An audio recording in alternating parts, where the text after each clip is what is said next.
Well, the problem we have here in the States is that the corporate media are basically cheerleaders for the American military abroad, so that you don't hear American journalists American journalists aren't even allowed, I think, by their editors to question whether the actions of American troops constitute officially sanctioned or encouraged war crimes.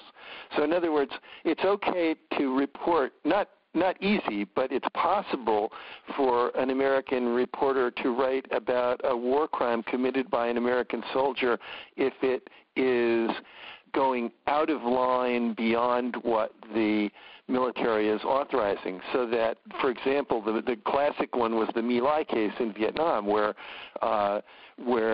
soldiers massacred some 500 unarmed men, women, and children, but it was blamed on bad actions by a few people. Same thing with the people who were prosecuted for Abu Ghraib.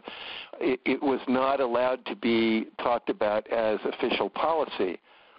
So when what I was writing about was that when the U.S. Marines went in twice into Fallujah, a city of almost 300,000 people, and basically destroyed the city, they did it in response to the mutilation of the bodies of 4 Blackwater mercenaries who had been, shooting people in Fallujah.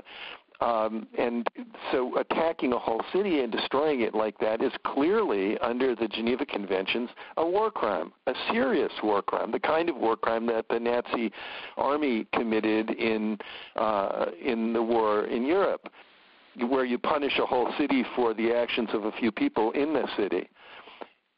And yet no American mainstream journal or news organization, electronic or otherwise, has ever raised that issue.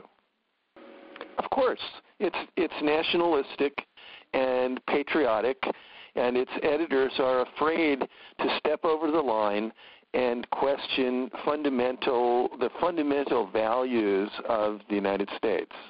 So, the troops are always portrayed in a heroic way, as doing, protecting Americans as heroes and so on.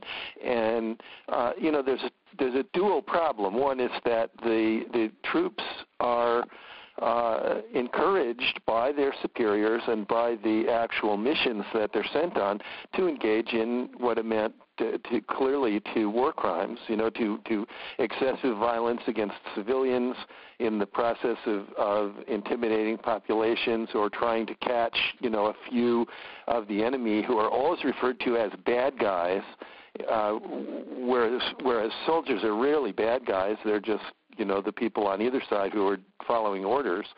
They're always portrayed as the bad guys, and, our guys are the heroes. And so that's the mindset of the corporate media. Even though they're technically independent corporations, privately owned companies, they act as though they are the state media of Iran or of China or countries that have state-owned media, which we don't here. They might as well, because they do what the government would like them to do, and they don't question whether the policies are criminal.